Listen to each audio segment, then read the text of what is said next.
Might wonder what unifies the LOC. Well, there's going to be no acting this year, just talking. Didn't really have time to prepare a proper video that I thought was worthy of commission intro. So this is just where I will talk about our league. We are global number one. We got five countries represented in this league. Of course, myself as Canadian, many other Canadians, lots of Americans, and we have people from England, we have people from Serbia, and we have people from Germany. And honestly, I would love to see those numbers get up even more.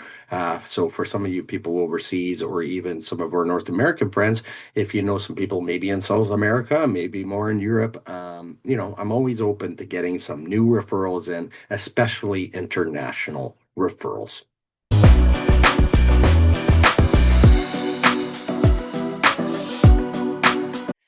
Next, well, what keeps us unified? Well, how about the weekly recaps, everybody? For anyone that was around last year, the weekly recaps were added, and what a difference it made, right? I mean, to wake up every morning after football week is over and to go over the recap of every single league in the format of what happened, it really does unify the tiers. And I do think it unifies also the dynasties. So of course, we added the new dynasty this year, so we are now five leagues in the LOC format. And this year, once again, those weekly recaps will be featured, adding the new dynasty as well.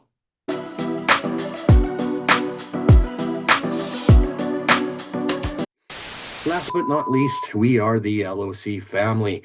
It was funny. This league was once criticized for being a family league. It is a family league. We got wives in here. We got brothers in here. We might even have some sisters in here. Well, we got a sister-in-law. So yeah, we are family. And honestly, for the teams that have been around a long time, I just want to say thank you. A lot of you have stuck up for me in a lot of scenarios where, I it felt like, is this really worth going on? And lots of shout outs to people like Deuce, Danny, Ryan. I could think of many more, but those are a few that I just think about that were there in certain situations when I really needed another voice, and you were there. So I just want to say thank you to this LOC family for sticking by my side. And really, it's you that makes this the best fantasy league out there. Thank you.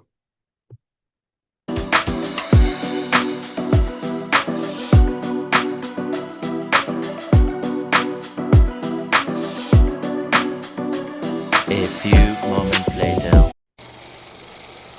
Hey everyone, guess who's back? It's Kamish back here with another draft preview. And this time we're going to feature Ryan and Deuce Bombers, a guy that basically is an original owner. He just wasn't here in year one, and a guy that's always he's figured it out, right? In the LSC, always a classic all-in prep year kind of owner, which we're going to get into. Ryan, I just want to say I really appreciate having you in this league. You've been a mainstay since day one, and definitely hope that that continues. You're also a Dynasty One member, and I've never ever had any issues making any trades with you. That's for sure. Just gonna share my screen with you here, and we'll get right into your preview. And sorry if I'm a bit wobbly here. I'm just doing things on the bed here today instead of in my back room at home. All right, so Ryan and Deuce Bombers, there it is. Will you be dancing the gritty this year? Not too sure. Let's have a look and find out why. All right, so the keepers. Well, is Mahomes gonna bounce back or return to fantasy relevancy, I guess, is really what it comes down to. I mean, let's face it, he hasn't been the best lately. And coming off the major knee injury now, you got to wonder how he's going to perform this year. I mean, Kelsey's another year older, right? He's married now. Maybe he wants to add another ring to that finger other than the wedding ring. And this very well might be the year to do it. But, when you consider for Mahomes, well, Rashid Rice says he seems to be a criminal, right? So we'll have to see how volatile he is as their number one wide receiver. I know Worthy's there, And there's other weapons there, and they're trying to bring in a couple wide receivers as well to help. And obviously bringing in Kenneth Walker is huge. But I personally think that Kansas City is going to run the ball early on a lot to let Mahomes recover. Mahomes is probably his own worst enemy. He's going to try to rush coming back, and that could be a problem as well. But we'll have to see how well he performs. But Mahomes might very well put up an MVP year as well. I mean, you can't discredit what this guy has done in terms of his success in this league.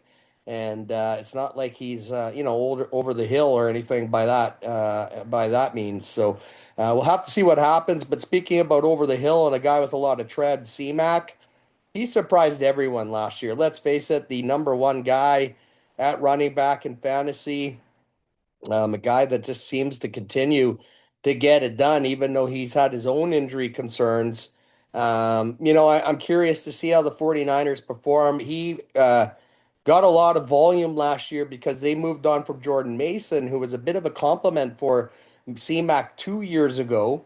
But, again, have they really brought in anybody to get those touches behind CMAC? Not really, right? So we'll have to see if CMAC once again is that high volume producer. I have a feeling he will be, right? So I think CMAC's going to be another guy you want to have on your team, and he's the type of running back that can win games. And you pair him up with JT from Indianapolis. This is another guy that can win games, right? I know Indianapolis brought in DJ Giddens. They brought in McGowan this year as a rookie, but are those two guys really going to challenge JT for touches? I don't really think so, right? I think they're really there to just be backups in case JT does get hurt. But JT, if you go back all the way back to his college days, he had a lot of tread even in college. So you got two running backs with a ton of tread. I know lots of people view that as a negative thing, but maybe it's a positive thing. Look how well these guys have performed. So, again, I think it's just how well these guys take care of their bodies. Your other running back, you're going triple-headed monster here. You're going Brees Hall, and I know there's been a lot of chatter in the offseason that New York's going to incorporate more of a three-headed monster at running back, but let's face it. I mean, you don't give this guy a big contract to be sitting on the bench, right? So I think if New York can stay in games, Brees Hall is going to get his touches. I think where the coach is going with the three-head monster, if they start losing right away, and with Geno Smith throwing the ball, they very well might. That's when Isaiah Davis and Braylon Allen will probably get more snaps to preserve Brees Hall, and I think that's the right thing to do.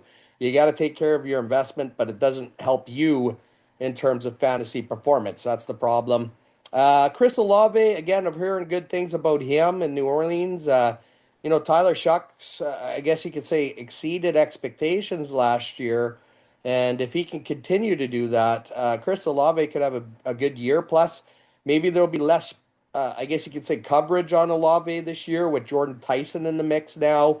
They also have big bodied Devon Vele. Don't forget that. So he's the kind of guy that might be able to eat some red zone targets, to be honest. But, I think Olave should have a good year, right? And I think he's a decent wide receiver to have.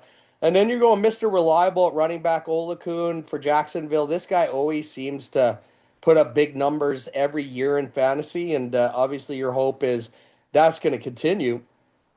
When I look at other potential keepers for you, Tony Pollard could be one, but do you really want to keep four running backs? I think that would be a bit of a mistake. Looking at IDP keeper, maybe Al Shair could have been a consideration. Derwin James also is another guy that maybe you could consider. And don't forget, we passed that rule this year where Travis Hunter could be an IDP keeper.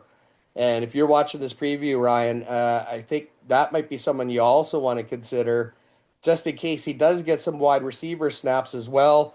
You also had Tremaine Edmonds, a couple others. He had a lot of good IDPs, actually. I think most of the trading is done in Tier 1. I think the only team maybe, there might be a couple, handful of teams still looking for an IDP. So, if I was you, I would be looking to try to sell some of those IDPs to get any pick you can get back because we're going to get into your draft pick scenario here in a moment, but it's not pretty. Looking at your recap from last year, well, you did make the playoffs, but you were one and done, and you ended up finishing seventh, an 8-6 year. Your career record is phenomenal. I mean, you're 90-60 in your career in Tier One, which is quite an impressive career win-loss record, to be perfectly honest with you. Do I think you're going to reach 100 wins this year? Probably not, just because of the scenario you're in. But I do think 100 wins is possible for you in 2 years. And I've already mentioned it, right? I notice you're the type of owner that you either go all in or you prep for the next year to go all in and then prep again. And I honestly think that's the way. The only thing that I would say, looking at Tier 1 now and looking at the competition now in Tier 1, it's not like the old days where, there was like five, six, seven of us maybe competing for number one. Every team can win number one now. I honestly feel that way about all the owners in Tier 1 now. And I also feel that way about the owners coming up from Tier 2. Some people criticized the tiered system back in the past and said some of these tier two owners are not that great. And there are, don't get me wrong, there's still a handful of owners in tier two that just don't get it or just not putting in enough time. But the ones that are going to move up are going to be the ones that are putting in time. You look at Silver Bullets, he's moved up. He was tier three. Were you tier three champion? I think he was. Then moved up all the way from tier two in 2 years, right? And then Bishop Sycamore inherited one hell of a good team, and he lands in your division.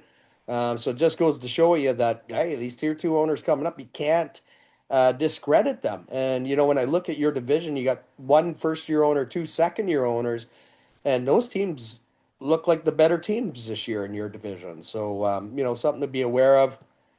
There it is, the ugliness of your scenario. So, of course, 5 and 10 rule, right? You took advantage of it. You traded the 5 and 10.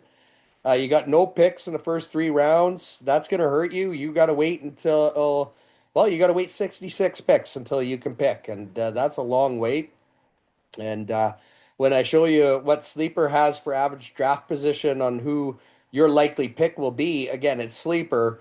There's not very many good options. There's one good option, though, and I don't think he's going to be there at pick 67. But I just went with what Sleeper's ADP was. Yeah, I don't know how you strategize for something like this. I think ultimately it's a survival year for you. And, if you see some of those other surviving teams buying, it's going to put you in a position now or to be reactive. And you're likely going to have to start buying too if you want to stay in tier one, which I believe you probably do. The benefit now at tier two and tier three, though, is everything now is worth playing for because there's a monetary prize, right? So, oh, it gets even uglier in rounds 11 to 20. You can see here the first 7 rounds in the teens picks here. I'll say teens, even though 11, 12 are teens. You don't have a pick. That's ugh. I, that's a long wait until you're picking again. I don't even know what you do, right? Do you pick IDPs early on when everybody else is, and then just sort out the offense after, or do you just pick all your IDPs on the back end? And probably that's what you'll have to do. And those IDPs are obviously not going to look too good for you, but you do have 4 picks in round 19, so you will be busy in round 19. At least I can say that. And then there it is, rounds 21 to 29. Most of your picks are in the last part of the draft. You're picking 6 times in the final 2 rounds, and then you can see you're doubling up in rounds 23, 24, 25. And yeah, that's going to make for a very interesting year. And you're going to have to look for those flyers or those IDPs that maybe everyone's sleeping on that very well might have roles on their teams. And there's lots of them, right? And I think that's why you probably will have to pick all your IDPs here on these rounds. But again, you're going to strategize the way you're going to strategize. And what do I know, right? Obviously. So. All right, so that, like I said, you're not picking till pick 67. So first pick, I think you're going best available. Sleepers ADP at the present moment would say that's going to be either Kayshawn Booty, Mike Washington, Jalen McMillan, or Chris Rodriguez. I think if you could score Chris Rodriguez here, that would be a pretty good pick. I know Bayshall Tutin's had a hell of an offseason. But I also think Rodriguez was brought in to also, maybe get some goal line carries.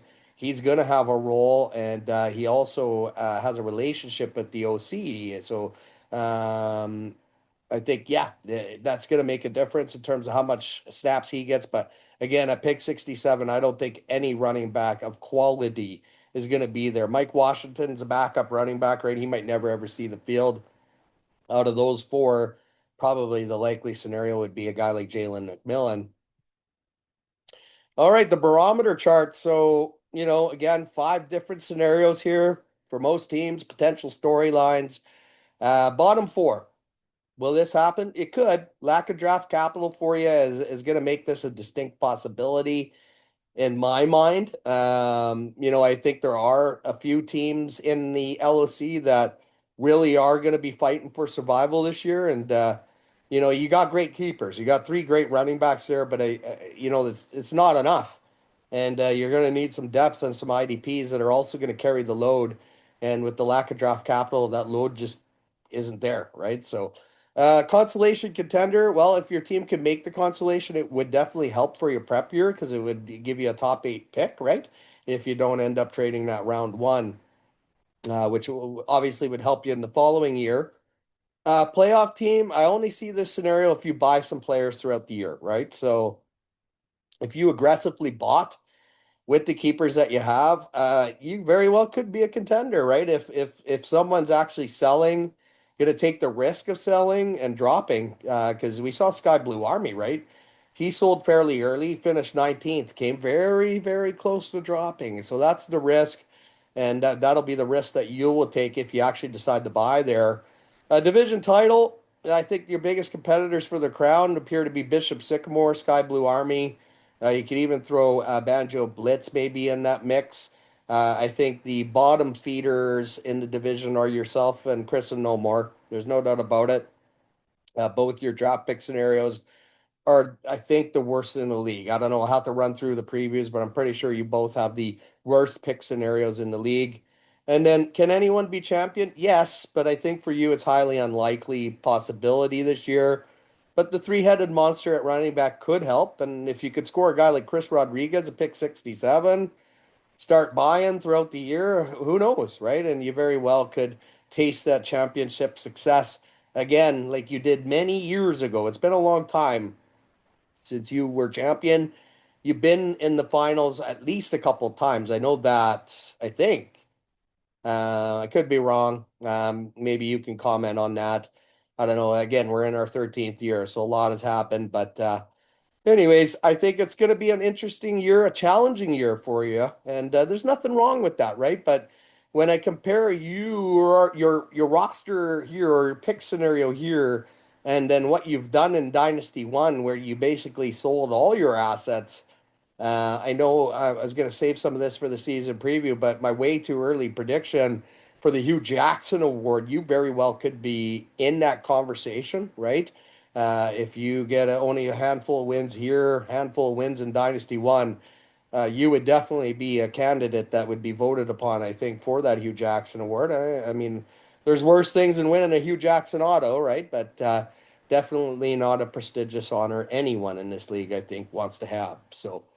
Anyways, Ryan, I just want to say, dude, really appreciate having you here. You know this. I say it every year, but you're part of this LOC family, and yeah, I do wish you nothing but the best of success in fantasy, and I also wish you nothing but the best of success in life. I hope you're doing well in life, and from what I know of you, you're a smart dude, so I think you probably are, and just want to wish you the best of luck in fantasy this year, as well as just for the rest of the year in your life. Have a good one, man.